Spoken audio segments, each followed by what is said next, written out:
राधे राधे, जय श्री कृष्णा। मैं सीमा सिंह बड़ों को चरण स्पर्श, छोटों को प्यार और बराबर वालों को तहे दिल से नमस्कार करती हूँ। आज मैं आपको श्रीमद् भगवत गीता का ज्ञान कर्म संन्यास योग नामक चौथा अध्याय सुनाने जा रही हूँ। इसके उपरांत श्री कृष्ण महाराज बोले, हे अर्जुन, मैंने इस अविनाशी योग को कल्प के आदि में सूर्य के प्रति कहा था और सूर्य ने अपने पुत्र मनु के प्रति कहा और मनु ने अपने पुत्र राजा इक्ष्वाकु के प्रति कहा। इस प्रकार परस्पर से प्राप्त हुए इस योग को राज ऋषियों ने जाना, परंतु हे अर्जुन, वह योग बहुत काल से इस पृथ्वी लोक में लोप हो गया था। वह ही यह पुरातन योग अब मैंने तेरे लिए वर्णन किया है, क्योंकि तू मेरा भक्त और प्रिय सखा है, इसलिए। तथा यह योग बहुत उत्तम और रहस्य अर्थात अति मर्म का विषय है। इस प्रकार भगवान श्री कृष्णचंद्र महाराज के वचन सुनकर अर्जुन ने पूछा, हे भगवान, आपका जन्म तो आधुनिक अर्थात अब हुआ है और सूर्य का जन्म बहुत पुराना है, इसलिए इस योग को कल्प के आदि में आपने कहा था, यह मैं कैसे जानूं। इस पर श्री कृष्ण महाराज बोले, हे अर्जुन, मेरे और तेरे बहुत से जन्म हो चुके हैं, परंतु हे परंतप, उन सबको तू नहीं जानता और मैं जानता हूँ। मेरा जन्म प्राकृत मनुष्यों के सदृश नहीं है। मैं अविनाशी स्वरूप अजन्मा होने पर भी तथा सब भूत प्राणियों का ईश्वर होने पर भी अपनी प्रकृति को अधीन करके योग माया से प्रकट होता हूँ। हे भारत, जब जब धर्म की हानि और अधर्म की वृद्धि होती है, तब तब ही मैं अपने रूप को रचता हूँ अर्थात प्रकट करता हूँ, क्योंकि साधु पुरुषों का उद्धार करने के लिए और दूषित कर्म करने वालों का नाश करने के लिए तथा धर्म स्थापन करने के लिए युग युग में मैं प्रकट होता हूँ। इसलिए हे अर्जुन, मेरा वह जन्म और कर्म दिव्य अर्थात अलौकिक है। इस प्रकार जो पुरुष तत्व से जानता है, वह शरीर को त्याग कर फिर जन्म को नहीं प्राप्त होता, किंतु मुझे ही प्राप्त होता है। हे अर्जुन, पहले भी राग भय और क्रोध से रहित अनन्य भाव से मेरे में स्थिति वाले मेरे शरण हुए बहुत से पुरुष ज्ञान रूप तप से पवित्र हुए मेरे स्वरूप को प्राप्त हो चुके हैं। क्योंकि हे अर्जुन, जो मेरे को जैसे भजते हैं, मैं भी उनको वैसे ही भजता हूँ। इस रहस्य को जानकर ही बुद्धिमान मनुष्यगण सब प्रकार से मेरे मार्ग के अनुसार बरतते हैं। जो मेरे को तत्व से नहीं जानते, वे पुरुष इस मनुष्य लोक में कर्मों के फल को चाहते हुए देवताओं को पूजते हैं और उनके कर्मों से उत्पत्ति हुई सिद्धि भी शीघ्र ही होती है, परंतु उनको मेरी प्राप्ति नहीं होती। इसलिए तू मेरे को ही सब प्रकार से भज।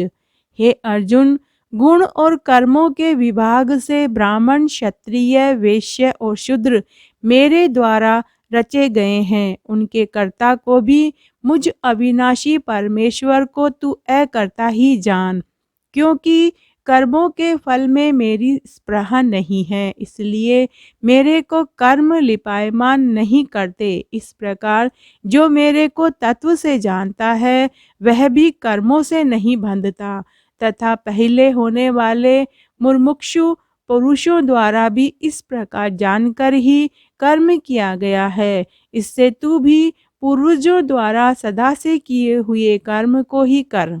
परंतु कर्म क्या है और अकर्म क्या है, ऐसे इस विषय में बुद्धिमान पुरुष भी मोहित हैं। इसलिए मैं वह कर्म अर्थात कर्मों का तत्व तेरे लिए अच्छी प्रकार कहूँगा कि जिसको जानकर तू अशुभ अर्थात संसार बंधन से छूट जाएगा। कर्म का स्वरूप भी जानना चाहिए और अकर्म का स्वरूप भी जानना चाहिए तथा निषिद्ध कर्म का स्वरूप भी जानना चाहिए, क्योंकि कर्म की गति गहन है।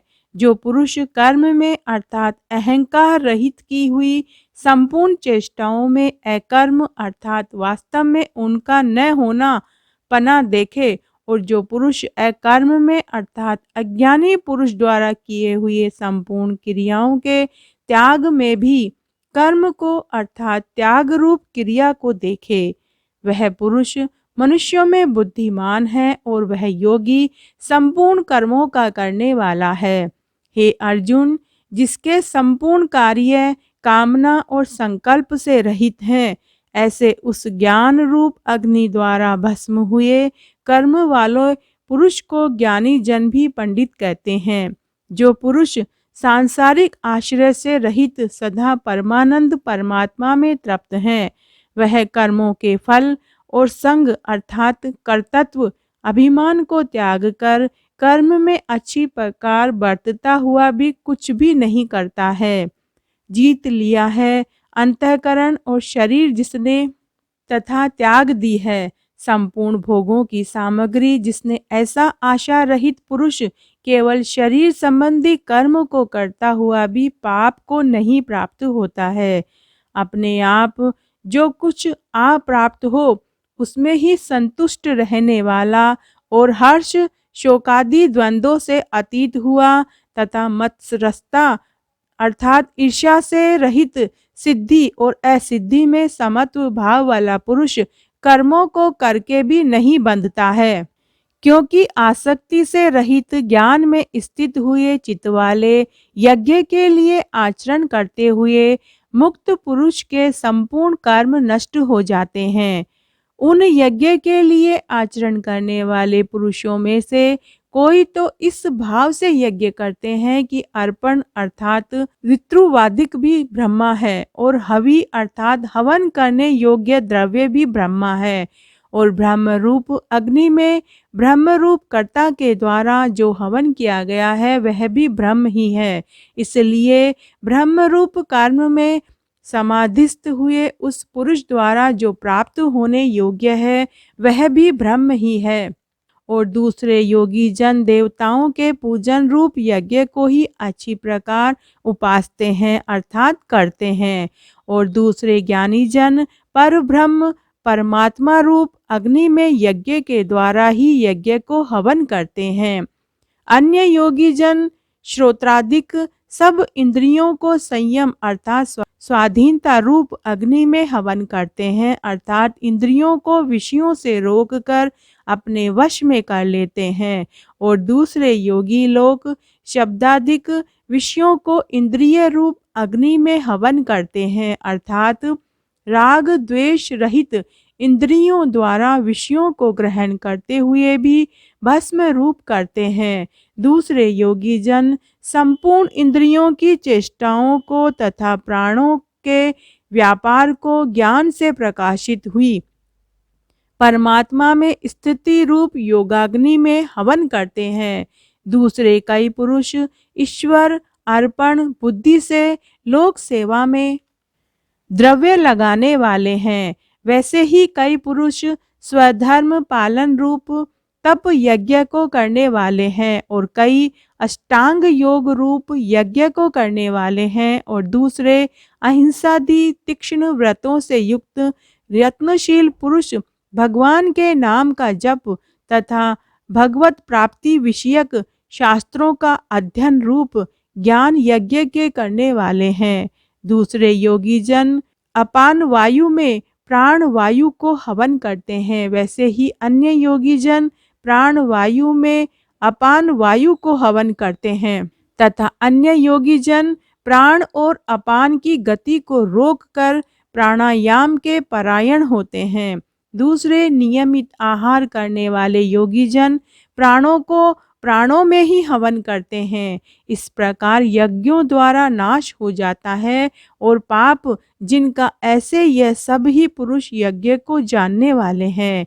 हे कुरुक्षेत्र अर्जुन, यज्ञों के परिणाम रूप ज्ञान अमृत को भोगने वाले योगी जन सनातन परब्रह्म परमात्मा को प्राप्त होते हैं और यज्ञ रहित पुरुष को यह मनुष्य लोक भी सुखदायक नहीं है।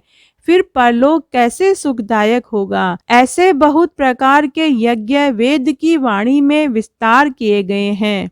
उन सबको शरीर, मन और इंद्रियों की क्रिया द्वारा ही उत्पन्न होने वाले जान। इस प्रकार तत्व से जानकर निष्काम कर्म योग द्वारा संसार बंधन से मुक्त हो जाएगा।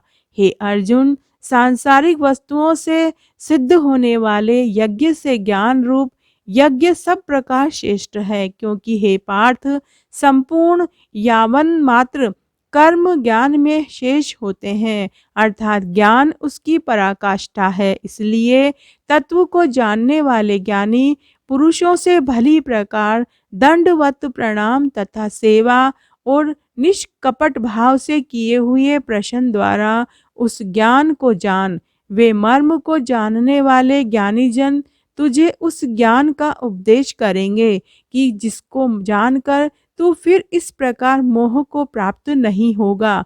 और हे अर्जुन, जिस ज्ञान के द्वारा सर्वव्यापी अनंत चेतन रूप हुआ अपने अंतर्गत समष्टि बुद्धि के आधार संपूर्ण भूतों को देखेगा और उसके उपरांत मेरे में अर्थात सच्चिदानंद स्वरूप में एक ही भाव हुआ सच्चिदानंद में ही देखेगा। यदि तू सब पापियों से भी अधिक पाप करने वाला है तो भी ज्ञान रूप नौका द्वारा निसंदेह संपूर्ण पापों को अच्छी प्रकार तर जाएगा। हे अर्जुन, तेरे प्रज्वलित अग्नि ईंधन को भस्ममय कर देता है, वैसे ही ज्ञान रूप अग्नि संपूर्ण कर्मों को भस्ममय कर देता है। इसलिए इस संसार में ज्ञान के समान पवित्र करने वाला निसंदेह कुछ भी नहीं है। उस ज्ञान को कितनेक काल से अपने आप समत्व बुद्धि रूप योग के द्वारा अच्छी प्रकार शुद्धांत करण हुआ पुरुष आत्मा में अनुभव करता है। हे अर्जुन, जितेंद्रिय तत्पर हुआ श्रद्धावान पुरुष ज्ञान को प्राप्त होता है।